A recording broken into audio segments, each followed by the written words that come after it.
Have you ever opened Instagram or TikTok just for 5 minutes, and then suddenly, an hour disappears? Yeah, you're not alone.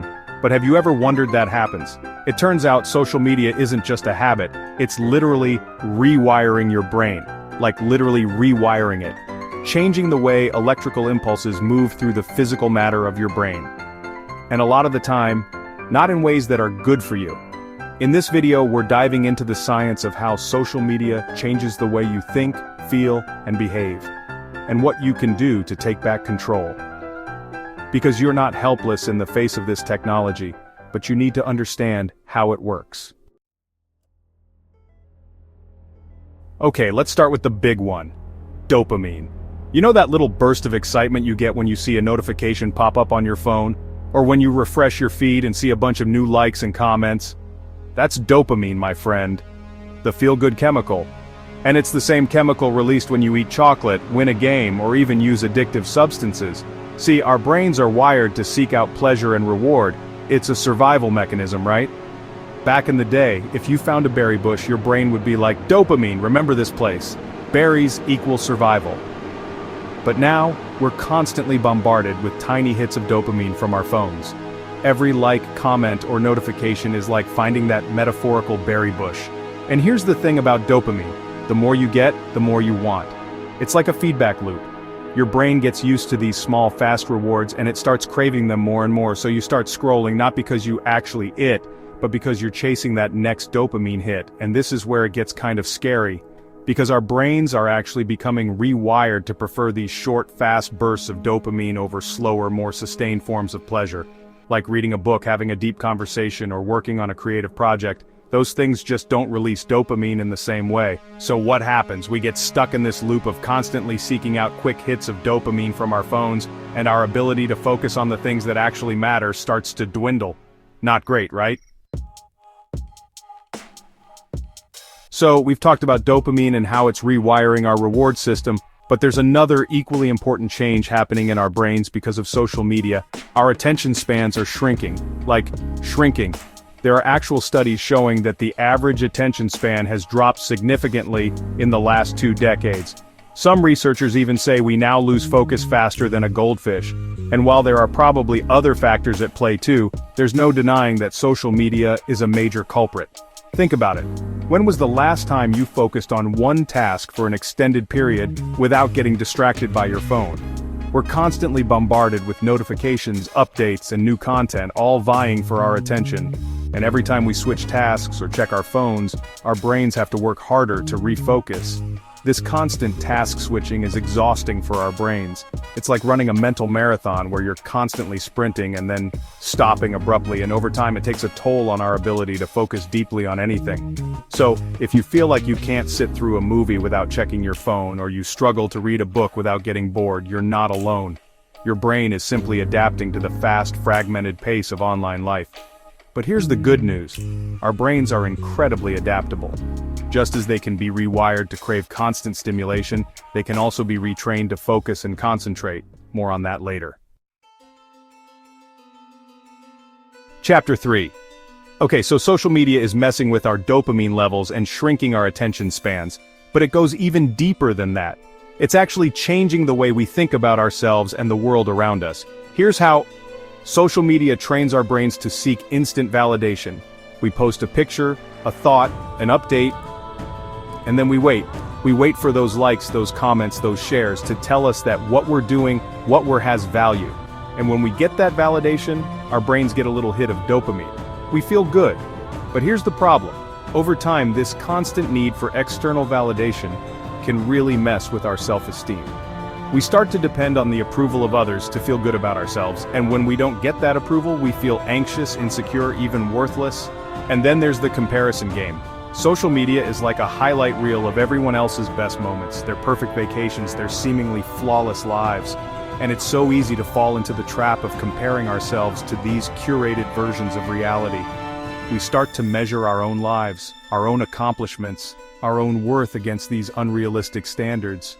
And guess what? We always fall short. This kind of constant comparison can lead to anxiety, low confidence, and even depression, especially in teens whose brains are still developing. So, social media isn't just changing the way we think about, It's changing the way we see the world. It's creating a culture of comparison, competition, and instant gratification. And it's making it harder and harder to appreciate the simple things in life, the things that truly matter. Chapter 4. You know how sometimes you can watch a sad movie and have a good cry and it actually feels kind of good, like you've released something? Well, that's because experiencing a range of emotions is healthy. It's part of being human. But here's the thing about social media, it bombards us with emotions in such a short amount of time that our brains can't keep up.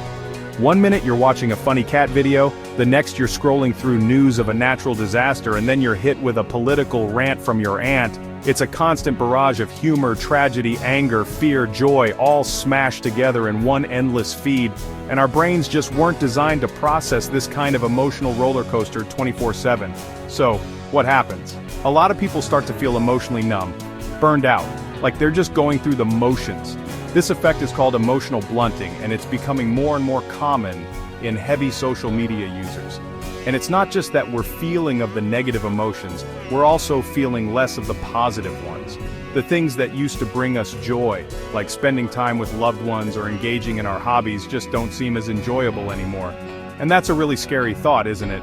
To think that something as simple as scrolling through our phones could actually be dulling our ability to experience the full spectrum of human emotion. Chapter 5. Okay, so I know that was a lot of heavy stuff. Social media is changing our brains, and not always for the better. But here's the good news. We're not powerless. Our brains are incredibly adaptable, and we can actually rewire them to be calmer, more focused, and less dependent on those quick hits of dopamine. So, how do we do that? Well, it's not about quitting social media entirely, it's about using it more mindfully, about setting boundaries, creating new habits, and reclaiming control over our attention and our emotions. Here are a few science-backed tips to get you started. First up, dopamine detox. I know it sounds intense, but it's actually pretty simple. Just pick one day a week, or even just a few hours, where you completely disconnect from social media. Let your brain reset. Let it remember what it feels like to not be constantly bombarded with information and stimulation. You might be surprised at how much calmer and more focused you feel after just a few hours offline. Next, turn off those notifications. Seriously, those little red badges are like tiny dopamine dealers constantly whispering, "Check me, check me." Don't let them control you. Turn off the notifications, put your phone on silent, and only check social media when decide to, not when your phone tells you to. Now let's talk about rebuilding your attention span. Remember how our brains are like muscles? Well, if you want to run a marathon, you have to train for it. Same goes for your attention span. Start small. Try reading a book for 20 minutes without getting distracted, or work on a project for 30 minutes without checking your phone. And speaking of things that are good for your brain, replace scrolling with stillness. Go for a walk in nature, meditate, journal. These activities might not give you that instant dopamine rush, but they do something far more important. They allow your mind to wander, to rest, to recharge. Finally, and this is a big one, curate your feed. Unfollow accounts that make you feel bad about yourself. Follow accounts that inspire you, educate you, make you laugh. Remember, you are in control of what you consume. Make sure your social media feed is a source of positivity and inspiration, not comparison and negativity.